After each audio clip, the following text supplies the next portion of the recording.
Hey sports fans, next time you gaze upon your lofty Rogers cell phone and or cable bill, try to placate your anger in the knowledge that Rogers Communications apparently needs a lot of do-re-mi for a new ballpark for its baseball team, and those things don't come cheap these days. And hate them or loathe them, Rogers sure knows how to wheel and deal. This company bought the mostly taxpayer-funded Skydome for only $25 million. Call that the bargain of the century, given that the off-the-lot cost of Skydome was almost $600 million 3 decades ago. I know what you're thinking. Wasn't this edifice supposed to be a state-of-the-art playpen for the ages?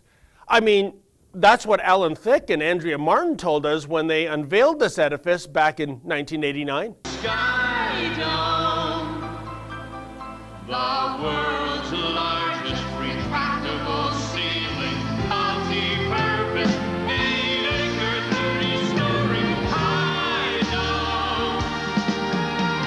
Skydome. But instead of waxing lyrical about this engineering miracle, why not get right to the point? Namely, you're gonna love this joint! Skydome, Skydome. Say, did those two ever get a Tony Award for that performance? But apparently we don't love this joint, or more accurately, the suits at Rogers don't love this joint, not anymore. They're suffering from a severe case of park envy. All the other teams in Major League Baseball have or are getting new ballparks. And forget this malarkey of the world's largest retractable ceiling, multi-purpose, blah, blah, blah, blah, because, well, only a baseball team plays there now, so in Rogers' mind, it's time to build one of those whiz-bang retro-cool baseball-only playpens that are now so in vogue.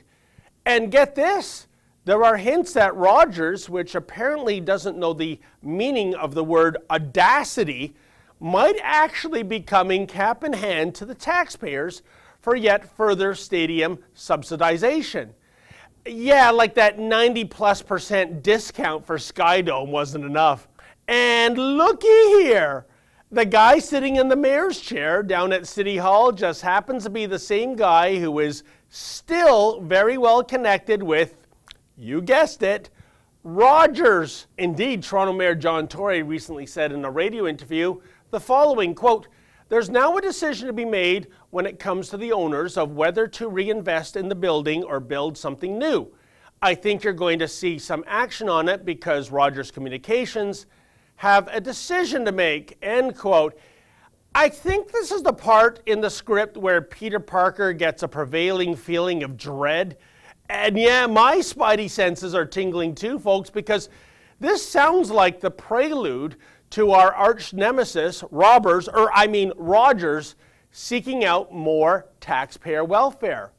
And a Toronto Star story about the prospect of a new subsidized stadium does nothing to quell such fears, says Tory, quote, "I think the people at Rogers are aware of the fact that the notion that you're going to get a lot of big checks or any checks written by government for the stadium is not likely to happen. Therefore, they're going to need to come up with a way to pay for it," end quote. I know that kind of sounds reassuring, but just like the fine print in your cell phone contract that's screwing you on a monthly basis, the devil, as always, is in the details. Ominous detail number one. Tory, showing how shrewd a politician he is, says taxpayer funding is not likely to happen.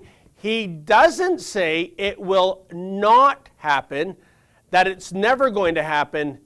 Likely is not no. Ominous detail number two. The Star notes how Tory, a former Rogers executive, has close ties to the Rogers family and incredibly is still involved in the business of the Rogers group of companies. Given the reach of Rogers' tentacles in the city of Toronto, this surely makes for a conflict of interest, no? And yet, Tory remains a trustee on the advisory committee of the Rogers Control Trust, which is largely comprised of Rogers family members.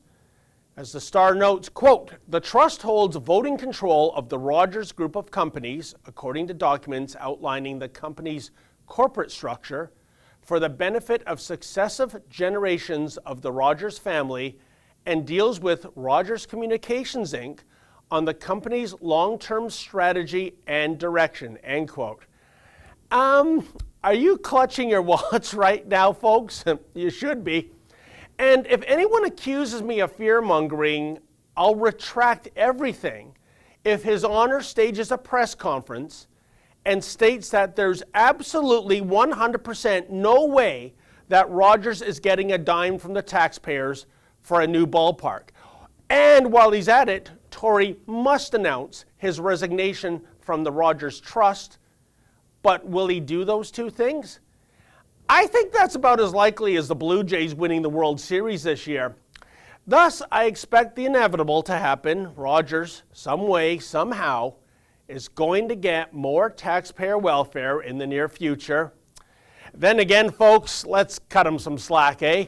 I mean, after all, do you have any idea how hard it is for a multi-billion-dollar company to make payroll when there's so many multi-million-dollar mercenaries on the team? Hey, as the suits like to say up in the corporate suites, membership has its privileges, suckers. For the Rebel.media, I'm David the Menzoid Menzies. Hey folks, if you like that commentary, please like and subscribe and never miss another Rebel video.